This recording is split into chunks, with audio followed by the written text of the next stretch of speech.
Et pour m'accompagner ce soir, Anne-Claire Ruel, bonsoir. Vous êtes conseillère en stratégie d'opinion, enseignante de communication politique à l'Université Paris 13. Merci d'être avec nous. Emmanuel Rivière est également sur ce plateau. Bonsoir, directeur de Kantar Public France. Vous publiez un sondage, on va le voir, dans lequel les écarts se resserrent de plus en plus vers un match à 4. On vous posera la question. Olivier Roucan, politologue, bonsoir. Vous êtes chercheur associé au CERSA. C'est le Centre d'études et de recherche en sciences administratives et l'auteur du livre En finir avec le président aux éditions François Boutin.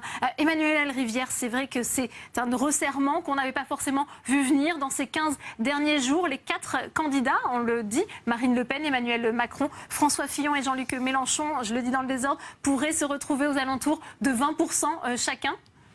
Oui, du fait d'abord d'un tassement des deux premiers qui restent en tête avec un écart qui est encore significatif mais de moins en moins confortable, 24% à la fois pour Emmanuel Macron et pour Marine Le Pen. François Fillon tient sur sa citadelle, alors un peu assiégée sa citadelle, il a du mal à reconquérir les électeurs perdus de la droite traditionnelle, mais en même temps cet électorat lui est très fidèle et il est rejoint à peu près au même niveau par Jean-Luc Mélenchon et c'est un peu la nouveauté de cette enquête. On savait qu'il y avait beaucoup de fluidité à gauche. Une hésitation entre, d'une part, Jean-Luc Mélenchon et Benoît Hamon sur le choix du porte-étendard d'une gauche authentique, et puis une hésitation qui persiste d'ailleurs entre un vote authentiquement à gauche et un vote peut-être plus raisonnable pour Emmanuel Macron, avec une motivation qui est, pour l'électorat de gauche, d'éviter le duel tant redouté Fillon-Le Pen, mais le résultat de tout cela, c'est effectivement 4 candidats dans un espace réduit à 5-6 points, et ça c'est assez inédit. On avait pour habitude, pas systématiquement, mais en tout cas, c'était pas inhabituel d'avoir 3 candidats dans cette course finale et dans un étiage resserré, mais 4, c'est du jamais vu. Anne-Claire Ruel, c'est vrai que on se régale, nous, pour cette analyse de la sociologie électorale, puisqu'il y a énormément d'enjeux et de suspense. On va parler un instant de Jean-Luc Mélenchon, cette dynamique que l'on observe autour du candidat de la France insoumise. Comment vous l'expliquez? Est-ce que c'est lui qui a changé? C'est sa stratégie aussi? Alors, stratégie de communication a énormément évolué.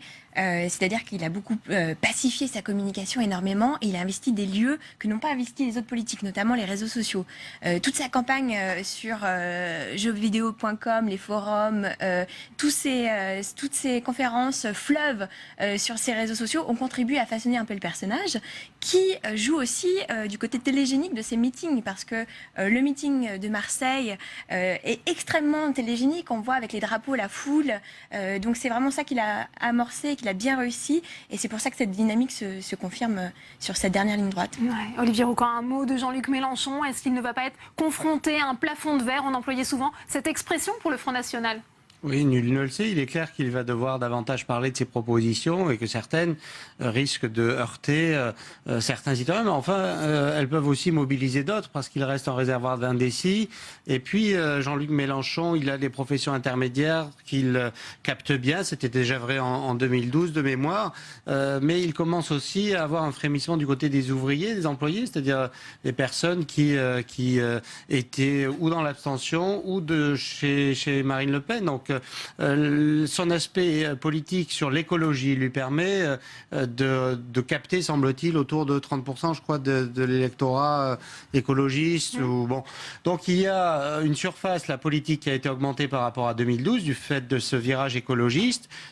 Et ensuite, évidemment, Jean-Luc Mélenchon, son style, son charisme, qui hier était tout à fait visible, permet d'avoir désormais, si j'ai bien noté, un profil rassurant. Jean-Luc Mélenchon parvient à rassurer les Français plus que François Fillon. Il se présidentialise également, c'est un des aspects. Certains sondages, donc sa présidentialité en effet augmente un peu. Alors plafond de verre, nul ne le sait dans tous les cas par rapport à la question qui préoccupe chacun de ces candidats, c'est-à-dire l'accès au second tour. Et comme le disait Emmanuel Rivière, il y a des écarts qui se resserrent. Alors quelques événements de campagne, et si Jean-Luc Mélenchon, lui, continue à avoir une telle dynamique, on ne sait pas trop ce qui peut se produire. Ouais. Un mot, le plafond de verre est, semble-t-il, moins bas pour Jean-Luc Mélenchon que pour Marine Le Pen. Finalement, il figure en 2e position désormais dans la hiérarchie de ceux dont on pense, dans notre enquête, qu'il pourrait faire un bon président de la République. Il progresse de 19 points sur cette dimension. Alors, c'est peut-être un petit peu juste, c'est peut-être un petit peu tard pour lui, parce qu'on voit que dans son électorat, il y en a encore des gens qui disent aujourd'hui « Ah, je voterais bien Jean-Luc Mélenchon ». Il y en a encore à peu près 30% qui ne disent pas Jean-Luc Mélenchon quand on leur demande « Qui souhaitez-vous vraiment voir d'élu à la présidence de la République ?» Donc, il s'est un peu assagi, ou en tout cas il a donné le sentiment aux Français qu'il était moins inquiétant, moins agressif, moins campé dans un positionnement très contestataire. Il a un peu donné le sentiment d'une certaine bonhomie bienveillante tout en étant incisif dans les débats. C'est une articulation assez difficile à réussir. Pour autant, est-ce qu'on le voit aujourd'hui président de la République? Il lui reste encore 15 jours pour convaincre, mais 15 jours pendant lesquels le temps de parole va être partagé entre les 11 candidats et sera sans doute plus difficile, mais peut-être aussi plus compliqué pour ses adversaires qui ont senti la menace. On l'a vu tout de suite dès hier, il devenait la nouvelle cible de cette élection. Il leur reste aussi, avec un temps de parole réduit, puisqu'il faut le partager entre 11, à arriver à contrer sur le programme, vraisemblablement. En tout cas, c'est l'angle qui a été choisi. Avec un enjeu pour lui aussi, c'est de bien gérer ces 15 derniers jours. On sait qu'en 2012, il avait pu être entravé par une mauvaise gestion de cette dernière ligne droite, essentielle dans cette campagne. Hier, on le disait un peu fatigué aussi, Jean-Luc Mélenchon. Il s'est exprimé moins longtemps que prévu à Marseille. Ça, c'est un élément, Anne-Claire Ruel. Il contrôle effectivement ces 15 derniers jours. Et donc, il faut jouer la carte de la prudence, notamment quand on est en pleine dynamique. Et c'est ça qu'il fait actuellement. Mais on voit que sa campagne a été quand même extrêmement réfléchie, menée à terme. Finalement, c'est à peu près le même programme qu'en 2012. Si je ne me buse, il y a eu des arrondissements. Il y a des évolutions. L'écologie, évidemment, parce que ça, c'est intéressant pour essayer de capter effectivement les voix écologistes. Mais c'est surtout effectivement sur cet aspect dimension rassurante qu'il joue essentiellement. Ce qui est intéressant aussi, c'est de le souligner, comme ce que soulignait Emmanuel Rivière, c'est la dilution du temps de parole. C'est-à-dire que là, les 4 candidats vont avoir beaucoup de mal à se faire entendre, étant donné qu'il y a une égalité du temps de parole. Et donc, c'est pour ça qu'il faut jouer la prudence sur cette dernière ligne droite. Et pourtant, Marine Le Pen a peut-être commis une erreur hier, justement, avec ses propos dans la responsabilité de la France, dans la rafle du Veldiv. Ça, c'est une faute, une erreur, selon vous? Comment expliquez-vous Tout dépend sur le registre. Ces propos sur lequel on en se termes de situe communication pour l'évaluer. elle, en termes de communication. En termes de communication, je pense qu'elle c'est tout à fait ce qu'elle fait comme son père. Et donc de ce point de vue, dire qu'elle a commis une déclaration impromptue me semble hasardeux. C'est-à-dire, je pense qu'elle sait très bien ce qu'elle fait.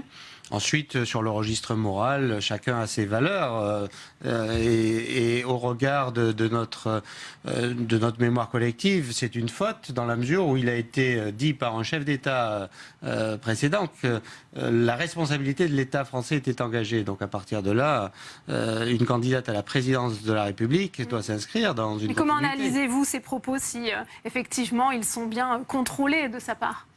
Elle cherche quel électorat peut-être en termes de communication, en fait, on voit qu'elle était assez inaudible sur toutes les questions économiques parce que c'est sa zone de fragilité. Elle arrive très peu à émerger sur le sujet. Donc là, elle hystérise le débat pour conduire tout le monde à jouer sur son terrain de jeu, c'est-à-dire répondre en fait à ce scandale qu'elle propose et qu'elle met en scène d'une certaine façon. Donc c'est reprendre la main. Un peu par la campagne, dans les intentions de vote, on voit qu'elle stagne ou elle baisse un peu. Et puis fragilisée par les débats qui se situent sur l'économie, sur le social, qui ne sont pas des thèmes de prédilection. Et avec l'arrivée justement des petits candidats, notamment de Philippe Poutou ou d'autres qui feront parler du logement, des questions qu'on entendait moins, Marine Le Pen là-dessus était moins audible. Donc elle utilise une vieille recette de son parti. Quelle lecture faites-vous justement de du haut de ma compétence, qui n'est que celle d'un sondeur, j'avoue que je ne comprends pas du tout. Alors c'est peut-être délibéré, c'est peut-être calculé, mais alors là, le calcul m'échappe complètement. Parce que pour aller dans le sens d'Anne-Claire Ruel, les thématiques sur lesquelles Marine Le Pen doit chercher à se démarquer, effectivement, c'est ça, probablement pas l'économie. Et l'Europe était un mauvais cheval de bataille, je suis de plus en plus convaincu. Mais les thématiques mobilisatrices pour l'électorat Front National, c'est l'immigration, la sécurité, la religion, ou plutôt d'ailleurs la lutte contre une forme d'islamisation qu'elle dénonce de la société, certainement pas cette piqûre de rappel qui renvoie à un Front National qui a été bien plus rejeté que le Front National qu'elle incarne, elle. Ça fait des années que Marine Le Pen cherche à courir après un électorat dont je ne sais pas s'il existe d'ailleurs, qui serait l'électorat juif. Elle a essayé en 2012 de se rapprocher des autorités israéliennes, elle a réessayé de se poser en rempart, en protectrice justement contre des agressions dont seraient victimes les Juifs de France. Là, c'est balayé, mais en une phrase, parce que dès qu'on reconnecte Front National et Deuxième Guerre mondiale, ça renvoie à four crématoire et déportation, détail de l'histoire. Ça renvoie au jeu de mots douteux de Jean-Marie Le Pen. Donc je vois très bien que les bénéfices est pour entier. Et c'est d'autant plus hasardeux que ça peut mobiliser justement les abstentionnistes qui seraient convaincus d'aller voter contre le Front National. Donc c'est vrai que c'est un petit peu... Elle fait parler d'elle et aujourd'hui tout le monde commande sa déclaration alors que c'était moins le cas ces derniers temps. C'est peut-être une stratégie des candidats, des grands candidats. Ça a déjà été plusieurs fois le cas. Alors il est vrai que à moyen terme, ça peut. On comprend pas trop. On comprend pas trop. On verra. On parlait de cette dynamique aussi de Jean-Luc Mélenchon qui vient clairement siphonner les voix de Benoît Hamon. Il recule fortement dans votre sondage. Est-ce qu'il a encore des chances de revenir dans le jeu, selon vous, Olivier Roucan, Benoît Hamon? Benoît Hamon, difficilement, parce qu'on voit bien qu'il peine à lui aussi à faire entendre son message. C'est-à-dire qu'aujourd'hui, le revenu universel, en plus, a été déstructuré. Effiloché. Donc il n'y a pas une parole audible ni d'image forte communiquée par Benoît Hamon depuis les primaires. Et en plus, troisième point, je dirais qu'il a un discours sur la présidence de la République qui ne correspond pas du tout à l'imaginaire collectif sur la fonction. C'est-à-dire qu'il continue à dire nous, il continue, là il a ce week-end, semble-t-il, expliqué qu'il était prêt à se désister vis-à-vis de Jean-Luc Mélenchon. Pour Jean-Luc Mélenchon, en cas de défaite pour le second tour, c'est un langage inaudible pour un candidat offensif de premier tour. Mais ce qui est paradoxal, c'est que Benoît Hamon recule fortement dans nos enquêtes, alors que son image s'améliore. Bon, mais simplement, on dit plutôt des choses gentilles, d'ailleurs, dans nos études qualitatives de Benoît Hamon, mais on le plaint un peu aussi. Donc, effectivement, il est un peu en train de s'éloigner de la présidentialité. Il lui arrive peut-être, là, c'est un sujet de fond, la même chose que ce qu'il a porté à la victoire. C'est-à-dire que le même mouvement qui a permis à Benoît Hamon de gagner la primaire, ce coup de barre à gauche, est peut-être en train de l'emporter, parce qu'on va chercher un coup de barre encore plus à gauche, qui est aujourd'hui incarné par Jean-Luc Mélenchon. Et on ne peut pas dire qu'il est vraiment démérité, même si des moments de sa campagne ont été compliqués, même s'il n'a pas su rebondir sur sa victoire. Simplement, voilà, nous, on constate, quand on analyse sur 40 ans la manière dont les gens se situent sur l'échelle gauche-droite, une polarisation vers une gauche plus à gauche et une droite plus à droite. Et c'est peut-être ça aussi la question. Puis Benoît Hamon, il a quand même l'inconvénient d'être le candidat d'un parti socialiste, qui est le parti dont on ne sait plus très bien où il se situe et qui malgré tout porte un peu son bilan. Et puis je trouve qu'on en a très peu parlé. C'est au Parti socialiste qui est la plus grande crise aujourd'hui. Elle pourrait être chez les Républicains, mais finalement elle s'est réglée, la crise. Les désistements, c'est quand même quelque chose de très très préjudiciable à un candidat. On va parler à présent de François Fillon, si vous voulez bien. Anne-Claire Ruel, François Fillon, il mise toujours sur ce vote caché et on voit effectivement que c'est en train de frémir aussi pour lui. Il peut de nouveau espérer, vous pensez, François Fillon ? Je ne sais pas s'il peut espérer. En tout cas, ce qui était intéressant dans ses dernières déclarations, c'était de dire qu'il ne fallait pas voter pour sa personne, mais voter parce que c'était justement quelqu'un qui était apte à...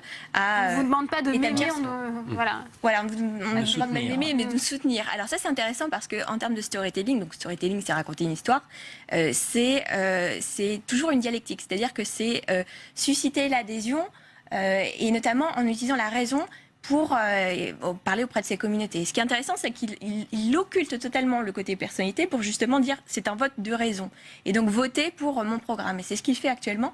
C'est-à-dire que vraiment, il mise tout sur son côté homme d'État et programme derrière tout ça. Ouais, et on accueille dans le camp Fillon. Eh bien, plutôt bien de voir aussi cette montée de Jean-Luc Mélenchon. C'est une excellente nouvelle. Ça, c'est Dominique Fasquelle qui le dit. Cette vague va faire peur et ça va avoir un effet mobilisateur sur notre électorat. Ils ont des raisons de se réjouir dans le camp filloniste de cette dynamique de Jean-Luc Mélenchon. De toute façon, tous ces acteurs ont des arguments favorables à leur candidat. Donc, on peut tout entendre et son contraire. Donc là, il est très difficile. Et c'est d'ailleurs parler de vote caché, alors que le vote n'a pas eu lieu, me semble, à partir de ces formules-là qui vont dans le sens, on voudrait que François Fillon finisse par les gagner, c'est 2-3 points qui lui manquent, donc on parle de vote caché. Sauf que bon, il y a des réservoirs éventuels, des potentiels électoraux, et le problème de François Fillon, c'est sa stagnation, qui est quand même maintenant installée depuis assez longtemps, donc c'est difficile. Le meeting d'hier a indiqué quand même une volonté d'élargir un peu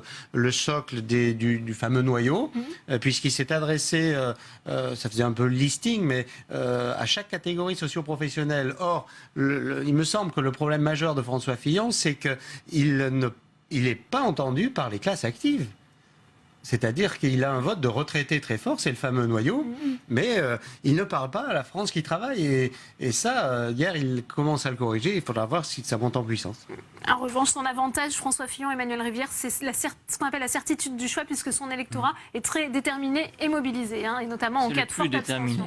De tous les électorats, c'est le plus déterminé. C'est encore avec plus d'intensité que celui de Marine Le Pen. Le problème, c'est que dans les enquêtes, dans notre enquête, il n'y a pas beaucoup de réserves de voix. Il n'y a plus grand monde qui hésite avec lui et un autre candidat en étant pour l'instant déterminés à voter un autre candidat. C'est-à-dire que ceux qui pourraient se rallier à lui n'apparaissent pas. Les risques de fuite apparaissent encore un petit peu.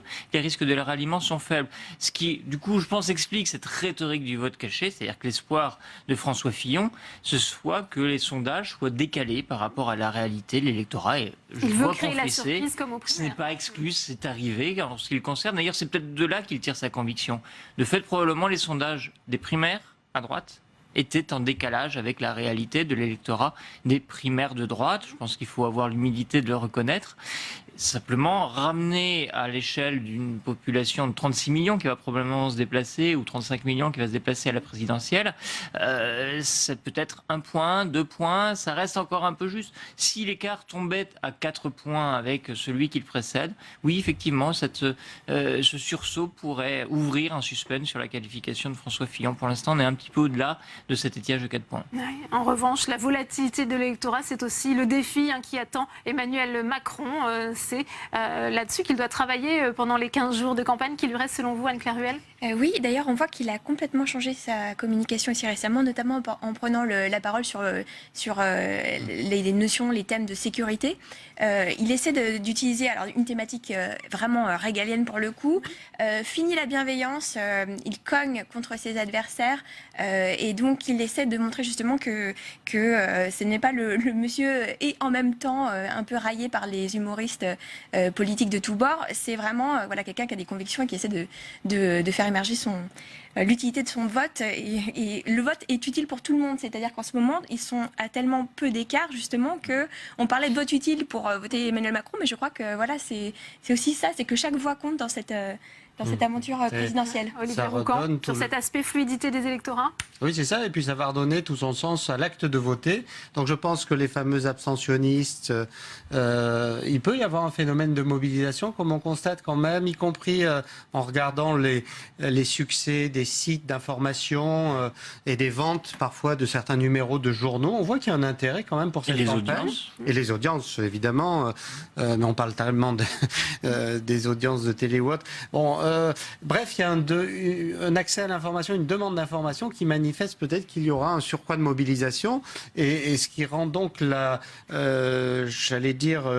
de vote avec le poids qu'aura chaque bulletin. On redonne une belle dimension démocratique et ça, ce sera intéressant. Emmanuel Rivière, sur l'abstention, rapidement, vous la mesurez, vous la quantifiez. Est-ce que ça a bougé aussi dans les intentions justement de vote ou de non-vote ? Assez peu. On a aujourd'hui des gens tout à fait décidés à aller voter. Enfin, une combinaison de questions qui permet de les identifier, qui est autour de 72%. Donc ça correspondrait à une participation faible. Le record d'ailleurs de l'abstention, 28%, c'était en 2002. Donc on aurait à peu près la même chose.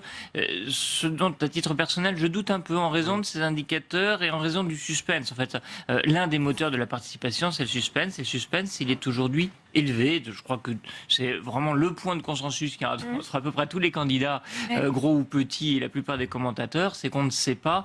Et ça, quand même, ça peut mobiliser. Ce qui, en revanche, pourrait tirer vers le bas la participation, c'est que le casting est moins séduisant qu'il y a 5 ans, et encore moins, d'ailleurs, qu'il y a 10 ans. Lorsqu'on regarde la cote... le renouvellement des visages, on aura l'occasion. Malgré le renouvellement, mais d'abord tous les visages ne sont pas renouvelés, on peut avoir un peu de doute par rapport à ces visages. Puis il y avait déjà du renouvellement en 2007, Sarkozy, Ségolène Royal, François Bayrou avec une autre offre politique, c'était une autre forme de renouvellement, sauf que là il y a moins d'espoir associé et un peu plus de crainte. Je le dis, la crainte c'est aussi un moteur du vote. Merci Emmanuel Rivière, merci Anne-Claire Ruel, merci Olivier Roucan, c'est la fin de cette édition, merci à vous de l'avoir suivi. À 22h, vous retrouvez Sonia Mabrouk pour son émission On va plus loin. Bonne soirée et à demain à 18h.